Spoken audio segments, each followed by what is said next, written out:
지난 대선 당시 후보 경선 자금 명목 불법 정치 자금 8억여 원을 받은 혐의로 재판에 넘겨진 이재명 대표 최측근, 이재명 더불어민주당 대표의 측근 김용 전 민주연구원 부원장 첫 정식 재판이 오늘 시작됩니다.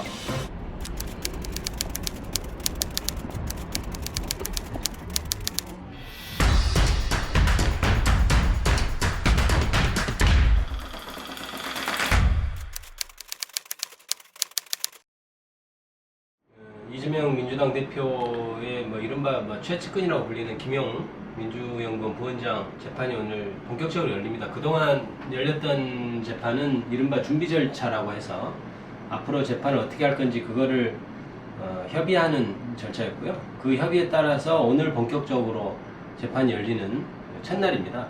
언론 보도에 따르면 검찰에서는 객관적인 증거가 많다고 이렇게 주장이 나오고 있는데요. 이건 어떻게 보시는지요? 이 사건은 기본적으로 남욱이란 사람으로부터 유동규로 돈이 전달되고 유동규에서 김용 부원장으로 돈이 전달됐다고 검찰의 주장입니다. 저희들이 기록이나 증거를 보면은 유동규에서 김용으로 돈이 갔다는 것은 유동규의 진술이 유일합니다. 그래서 검찰이 증거가 많다고 하는 것은 남욱으로부터 유동규한테 돈이 간 것, 그거에 대해서는 증거가 있을지 몰라도 진짜 중요한, 이 사건에 정말 중요한 것, 김용 부원장이 돈을 받았는지 안 받았느냐 이 부분은 증거, 유동규가 나 줬습니다 하는 말, 그것밖에 증거가 없다고 봐야죠. 그렇다면 검찰에서 그간의 수집한 증거를 내놓지 않고 있다, 주장하지 않고 있다고 볼 수는 없을까요?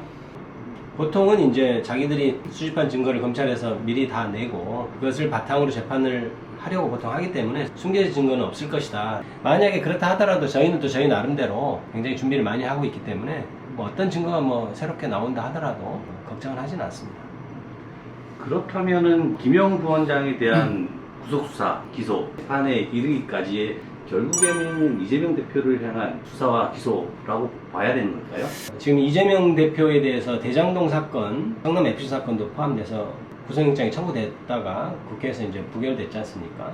성남시장 재직 시절에 어떠한 일을 했다는 것, 그것이 시에 손해가 되냐 이익이 되냐 이런 걸 따지고 있는 거니까 그 사건만으로는 어떻게 보면 검찰에서는 뭐랄까요, 도덕적인 타격을 가하기 좀 어려운 사건이었을 수 있어요. 그런데 이게 만약에 돈을 받은 사람이다, 이재명 대표가 대통령 경선 과정에서 불법적으로 자금을 수수했다 하면 말이 달라지는 거거든요. 굉장히 비도덕적인 사람이 되고 검찰의 수사의 정당성이랄까 이런 게 부여되게 되고 정치 탄압이라는 그런 색깔을 벗을 수가 있는 거죠.